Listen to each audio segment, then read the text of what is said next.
A midnight thing come to me. I woke up in the middle of the night to a sharp sound, a thudding. It was faint, like something heavy hitting the ground. I thought it was just my imagination, but then I heard it again, closer this time. My heart started racing. I lived alone, in an old cabin at the edge of town, far from anything. There wasn't another soul for miles, or at least that's what I thought. I grabbed the flashlight by my bed and walked toward the window, trying not to wake myself up too much. My breath caught when I saw something out there, eyes. Yellow eyes, reflecting the weak light from my porch. They weren't animal eyes. They were too bright, too wide. They just stared back at me, unmoving. I backed away from the window, my mind racing. Was it a deer? A bear? I had no idea. But those eyes, they felt wrong. Almost too human. I told myself I was just tired, that I had been hearing things. But then I heard it again, the thudding followed by scraping like something dragging across the ground. I moved quietly to the back door, unlocking it, careful not to make a sound. I stepped outside, the cold air biting at my skin. The beam of the flashlight cut through the dark, but there was nothing in front of me. Just the empty yard. Then the scraping sound came again, louder now. It was behind me. It was... I turned around. There, in the corner of the yard, something was moving. Slowly, deliberately. I could make out a shadow. Tall, hunched. And then those eyes, staring at me from the dark. I tried to step back, but my legs wouldn't move.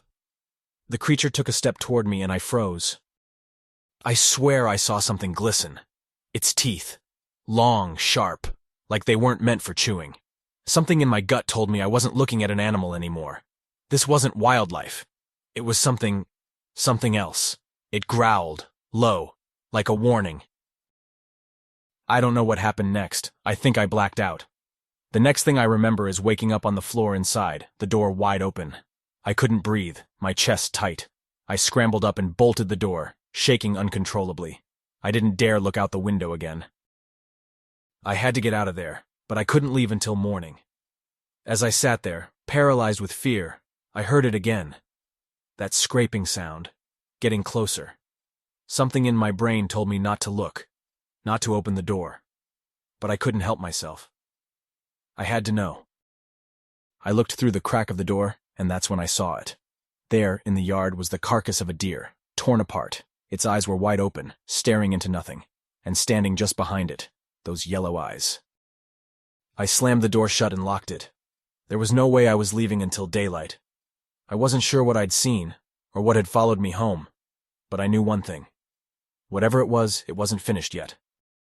By morning, everything was silent. The deer was gone. The tracks in the snow, leading back into the woods, had disappeared. But I knew it was still out there, waiting. The thudding, the scraping, everything was just the beginning. And now I can't shake the feeling that those yellow eyes are still watching.